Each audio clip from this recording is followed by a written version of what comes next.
깐족거리는 한동훈을 딱딱 컨트롤하는 정청래의 진행 스킬을 볼 수 있는 영상입니다. 역대급 법사위원장 정청래의 떡잎이 보이는 한동훈과 설전. 지금 봐도 통쾌합니다. 장관님, 예, 김건희 여사하고 친합니까? 아닙니다. 안 친합니까? 예? 김건희 여사하고 안 친합니까? 뭐 친하다 말다 할 문제 그런 관계가 아닙니다. 그렇게 친한 사이는 아닙니까? 제가 답을 드렸죠. 카톡 332건 했던데 안 친한데 카톡을 왜 자주 해요? 언제적 얘기를 하신지 모르겠는데요. 그거 다 무혐의 났는 데다가 그거 한 건 한 건 챈 거잖아요. 왜 제가 했는지 범죄라고 얘기하지 않았어요. 잘 듣고 얘기하세요. 제가 범죄라고 말하지 않았잖아요. 근데 왜 이렇게 많이 했어요, 카톡? 별로 안 많은데. 의원님 카톡 한번 열어보십시오. 몇 번 왔다 갔다 했었을 때 대화 한 줄 한 줄 개면 그거 금방 넘어가. 332번이면 거의 뭐 하루에 한 번 꼴인데 아닙니다. 그거 잘 모르시고 오신 것 같은데요. 대부분의 모르니까 경우에 알려주세요. 대부분의 경우에 얼마 기간 동안 했습니까? 아니요. 윤석열 대통령하고 당시 했던 것이고요. 제가 그거 여러 번 설명드렸어요. 그 언제적 얘기를 아직도 하시는지 모르겠습니다. 윤석열 대통령과 연락 안 돼서 서로 주고받았다는데 알고 계시네요. 윤석열 대통령은 왜 이렇게 연락이 안 돼요? 부인하고? 그걸 왜 저한테 부인하고 연락이 안 된다는 게 무슨 말씀이시죠? 저랑 연락이 안 됐다는 것이 거기서 그런 말씀이 어떻게 나오시나요? 아니, 김건희 여사가 남편하고 연락이 안 되니까 한동훈 장관하고 대신한 거 아니에요? 제가 그 반대라고 말씀드렸죠. 알고 오신 것 같은데 계속 그렇게 말씀하시네요. 윤석열 검사 수행비서 출신 아니죠? 저는 당시에 검사장이고 중요 사안에 대해서 총장에 대해서 보고할 의무가 있죠. 김건희 여사 7시간 녹취록에 보니까 한동훈 하던데 서로 반말합니까? 위원님 안 보는 자리에서 한동훈님 그럽니까? 아니, 김건희 여사 녹취록에 나와요. 저한테 한 얘기가 아니잖아요. 그렇죠? 아니, 그러니까 그러면 아니, 우리 저도 한동훈 예를 들어가지고 밖에 장관한테는 다른 분한테 위원님 한동훈 말씀하실 때 장관한테는 위원님 그러지 않을 것 같은데요. 예. 뭐라고 그러죠? 아니 이름 부르겠죠? 한동훈 이렇게? 그렇게 부를 수 있지 않겠습니까? 그러면 한동훈 장관은 김건희 여사한테 호칭이 뭐죠? 저는 그렇게 평소에 대화하거나 그런 사이가 아닙니다. 그거 이미 다 드러난 얘기고요. 한 번도 안 뭐 물어봤어요? 언제적 지난 얘기를 지금 하시는지 모르겠습니다. 한동훈 장관이 이재명 대선 이겼으면 사건 뭉갰을 건가 그런 얘기 한 적 있어요? 제가 그렇게 보도됐고요. 본인께서 그런 취지로 말씀하셨길래 그런 건 잘못된 것이라고 지적한 것입니다. 그러면 윤석열 대통령 선거에서 이겨서 아내 그 도이치모터 주가 조작하고 뭉개고 있습니까? 위원님, 지난 정부에서 정권을 잡고 있을 때 진행한 논문 수사잖아요. 표절 뭉개고 있습니까? 지난 정부에 있었을 때 민주당 정권에서 민주당이 고발해서 민주당이 선택한 수사팀에서 수사한 것이지 않습니까?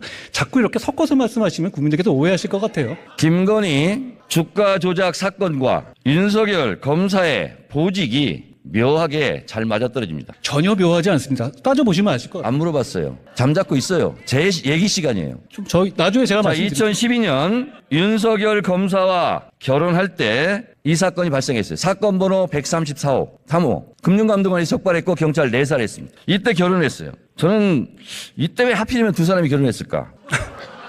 또 하나 도이치모터스와 같은 작전 세력들이 NSN 주가 조작에 개입할 때 김건희의 남편 윤석열은 서울중앙지검장이었습니다. 도이치모터스 관련자들이 기소될 때는 김건희의 아내 윤석열은 검찰총장이었습니다. 그리고 도이치모터스 작전 세력들 지금 재판을 받고 있는데 잠재적 피의자 김건희의 남편은 대통령이 됐습니다. 저는 윤석열 대선에 이겼으니 아내의 사건을 뭉개고 있다 이렇게 생각합니다. 장관, 소리 지르시는 분들 공천이 불안하신가? 자, 장관님. 예. 이건 감정이 아니라 사실대로 제가 말씀을 드려볼게요. 도이치모터스 주가 조작 공판장에서 김건희 여사가 전화로 주문하는 내용이 나옵니다. 본인도 알고 계시죠? 보도된 걸 봤는데요. 네. 그거는 지난 아닙니까? 정부 수사팀에서 이미 있었던 자료가 현출된 것이죠. 새로 뭐 아니죠? 언론이 난 게 아니고요. 네. 지난 정부의 수사팀에서 증거 자료 잡았던 걸 낸 겁니다. 그게 그렇게 중요한 증거라면 지난 정부 당시에 소환을 했겠죠. 자, 2010년 6월 16일 김건희 씨 통화 기록, 이게 재판정에 나온 겁니다. 저와 이 땡땡 씨 제외하고는 거래를 못하게 하세요. 이게 증거 안 됩니까? 그게 주가 증거라고 말씀하시는 건가요? 제가 알기로 한동훈 장관은 유능한 검사로 알고 있는데 이게 증거가 안 됩니까? 어떤 증거가 되는지 설명해 주시면 제가 들어보겠습니다. 설명 안 해도 잘 아실 것 같아요. 아니 설명해 주시면 자, 말씀하시면 범죄 일람표는 어떤 데 쓰는 물건입니까? 범죄 일람표. 범죄 사실을 설명하는 것이죠. 그렇지만 그렇죠? 거기에 주체가 거기 등장하는 사람들의 범죄를 말하는 건 아닙니다. 자, 화면에 한번 보세요. 범죄 일람표. 김건희 범죄 일람표. 분량 522행, 7282행, 157행, 김건희 등장 횟수 106회, 178회, 5회, 7961행, 289회, 이게 범죄 일람표예요. 근데 검사들이 이렇게 범죄 일람표를 만들었는데 김건희 여사 억울하시겠어요. 위원님, 아까 말씀하신 것 중에서요, 검찰총장 당시였다 그러는데 그때는 수사지휘권을 추미애 장관에 해서 배제된 상태였다는 걸 제가 지적하고 싶고요. 그리고 그 이후에 범죄 일람표가 저게 김건희 여사의 범죄 일람표가 아닌 건 아시고 말씀하시는 거죠? 될 수 있으면 머리도 그렇게 나쁘지 않을 텐데 묻는 말 중심으로 핵심을 좀 답변해 주시기 바랍니다. 아니, 묻는 말이 이상하니까 제가 다 이렇게 말씀드리는 거죠. 자, 윤석열 대선 당시 후보가 이런 얘기를 했어요. 손실이 많이 나서 집사람이 증권사를 옮기고 선수 이 씨와 절연했다. 이거 허위사실 유포 아닙니까? 저는 이 사안의 내용에 대해서 정확하게 알지 못합니다. 검찰에서 지금 투명하게 수사하고 있다고 생각합니다. 불리한 건 모르는군요. 제가 이 사안을 자, 그런데 하나하나 말한다면 제가 이재명 사안을 물어봐도 다 하나하나 답을 해야 되지 않겠습니까? 장관은 참기름, 들기름 안 먹고 아주까리 기름 먹어요? 그게 무슨 소리입니까? 아주까리 기름. 이렇게 깐죽대요. 다시 묻겠습니다. 윤석열 후보는 이렇게 얘기했는데 2010년 6월 16일 김건희 씨와 증권사 이 씨와의 통화입니다. 저와 이 씨를 제외하고는 거래 못하게 하세요. 이렇게 통화해요. 윤석열 후보의 말이 거짓말, 허위사실이 된 겁니다. 이거 왜 수사 안 해요? 고발하셨습니까? 고발됐는지 안 됐는지도 파악을 아직 안 하고 있습니까? 질문을 미리 주신 내용이 아니니까요. 윤핵관 아니에요, 윤핵관? 자, 그리고 또 김건희 녹취록입니다, 이거. 12시에 3,300원에 8만 주 때려달라. 매도하라 하셈. 7초 후에 단 7초 만에 김건희 계좌에서 3,300원에 8만 주가 매도됐어요. 이거 증거, 주가 조작 증거 안 됩니까? 위원님, 아까 말씀드렸다시피 그거 지난 정부 검찰 수사 단계에서 다 나왔던 얘기잖아요. 그것까지 판단해서 기소 여부를 결정한 거라고 생각합니다. 자, 장관님. 예. 됐고요. 자, 그러면 김건희 여사가 대선 때 학력 경력을 부풀렸다. 이거 조작했다는 얘기죠. 범행을 자백했어요. 근데 왜 수사 안 합니까? 예. 범행을 잘 안 들렸습니다. 범행을 자백했다고. 학력 경력을 부풀렸다. 조작했다. 자백했어요. 그러면 다른 사람들도 자백하면 안 잡아갑니까? 그게 무슨 말씀이신가요?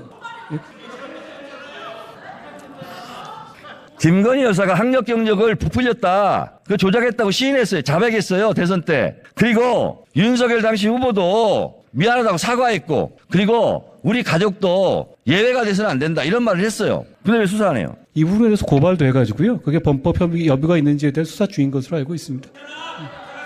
김건희 씨는 보니까 학력 컴플렉스가 심했는지 대체적으로 학력 경력은 뻥카 인생이에요. 학력 경력은 성형한다고 명문대 나온 게 되지 않고 명품 경력이 되지 않습니다. 한동훈 법무장관 정권 5년 금방 갑니다. 이거 수사 안 한 사람들 다 직무유기로 수사받을 것 같아요.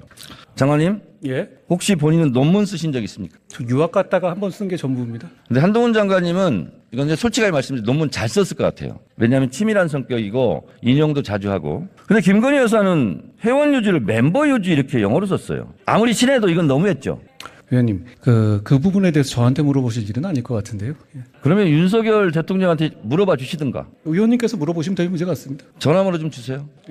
이거 업무방해 아닙니까, 대학? 위원님, 과거에 추미애 장관이나 이재명 그 대표 같은 경우도 석사 논문 표절 이슈가 있지 않았습니까? 그러니까 그 부분에 대해서 그렇게 표절이 있다고 해서 그것이 다 업무방해가 되는 건 아닌 것 알고 계시지 않습니까? 자, 장관님. 예. 학력 경력 부풀리기 했다. 잘 보이려고. 그리고 윤석열 대통령도 대선 때 인정하고 사과했고 이렇게 얘기했어요. 제가 가졌던 일관된 원칙과 잣대를 저와 제 가족, 제 주변에 대해서도 똑같이 적용돼야만 한다. 이렇게 얘기했어요. 예. 이게 대통령이 우리 가족이지만 수사하라는 뜻이에요. 장관님, 예. 모든 아내는 법 앞에 평등하다. 맞는 말이죠. 그게 또 무슨 말씀이신 거예요? 모르면 통과. 김건희 여사는 이런 범죄 행위로 잠재적 피의자입니다. 체포영장을 청구하는 것이 마땅하다 하고 전직 검찰 간부가 얘기했어요. 이성윤 씨 말씀이시죠? 그건 잘하시네. 예. 어떻게 그건 잘하세요? 자, 그리고 한동훈 장관 개별 사건에 대해 수사지 할 수 없죠? 원래 검찰에서 할 수 있지만 저는 안 한다고 말씀드렸고 안 하고 있습니다. 들어가세요, 이제. 여기서부터 잠깐 주목해 주시기 바랍니다. 제가 구독자분들을 위해서 깜짝 선물을 하나 준비했는데요. 제가 항상 여러분들께 뭐라고 말씀드렸나요? 뉴스만 평소에 잘 챙겨보셔도 돈이 된다, 돈을 벌 수 있다라고 말씀드렸는데요. 자, 여러분들 여기 보이는 각종 뉴스, 코로나 유행 사건, 러시아 우크라이나의 전쟁, 엔비디아의 실적, 트럼프와 김정은의 관계 등등과 같은 뉴스를 보게 되면 여러분들은 어떤 생각이 드세요? 그냥 뉴스만 보고 끝내는지 아니면 이 뉴스를 어떻게 이용할 수 있는지 이 부분을 고민하고 계시는지를 되물어보고 싶습니다. 자, 그 이유가 뭐냐 하면 제가 지난 1월 여러분들께 뭐라고 말씀드렸나요? 지금은 반도체 산업에 관심을 가져야 한다.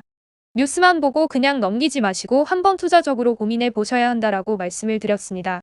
그리고 나서 이런 썸네일을 유튜브나 뉴스를 통해서 많이 보셨을 텐데요. 이런 반도체 산업이 이슈가 되었을 때 부자들은 어떻게 생각한다고 했나요? 반도체와 관련된 투자 수단은 뭐가 있는지, 어떤 주식이 가장 좋은지, 어디에 투자해야 돈이 몰리는지 자연스럽게 생각한다고 제가 말씀을 드렸죠.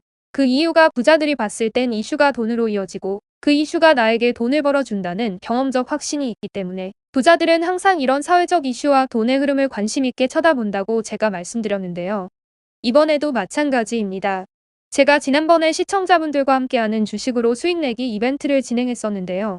당연히 100% 무료로 진행되었고, 자, 여기 보시면 아시겠지만 제가 지난번에도 저한테 구독이라는 문자를 보내주신 모든 시청자분들께 이렇게 반도체 관련주 중에 많은 종목이 아니라 가장 급등할 확률이 높은 딱 한 종목, 한미반도체 한 종목만을 추천드렸어요. 그러면서 여기 나와 있는 대로 정확히 얼마에 매수해야 하는지, 수익률이 얼마가 나왔을 때 팔아야 할지 정확히 말씀드렸는데 지금 실제로 어떻게 되었나요? 오른쪽을 보시면 아시겠지만 제가 1월에 문자로 한미반도체를 소개해드리고 나서 실제 3배 이상의 급등이 나왔죠. 그래서 당시에도 굉장히 많은 분들이 제가 드린 이 종목으로 수익을 크게 내실 수 있었는데요. 다시 한번 수익 축하드리고 이번에도 마찬가지입니다. 최근 우리나라뿐만 아니라 국제 정세가 매우 불안정합니다. 과열된 AI 이슈와 함께 채권 가격과 일본 엔캐리 트레이드 청산으로 휘청거리고 있는데요. 이제 하락장의 초입으로 다양한 징후들이 나타나고 있습니다. 이제 본격적으로 금리 인하와 함께 하락이 더 심해지면 일반 개인들은 결국 더욱더 시장을 외면하고 가장 싼 가격에 울며 겨장 먹기로 손절하기 마련일 텐데요. 사실 역사적으로 이런 시그널이 있을 때야말로 좋은 주식을 저점에서 매수할 수 있는 절호의 기회입니다. 즉 좋은 주식 시장 상황 영향에 따라 어쩔 수 없이 떨어질 때를 적극적으로 노려야 한다는 거죠. 자, 그렇기 때문에 제가 이번에도 뭘 보내드린다고요?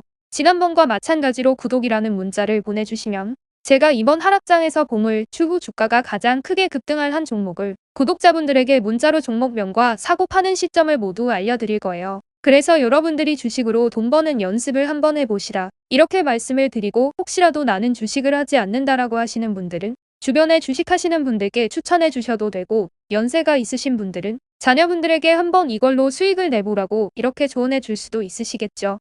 그래서 지금 이 영상을 보시는 시청자분들 중에 나도 이번 종목이 궁금하다 하시는 분들은 누구나 어느 시간대나 상관없이 부담 없이 위쪽 상단에 제 번호 남겨두고 있습니다.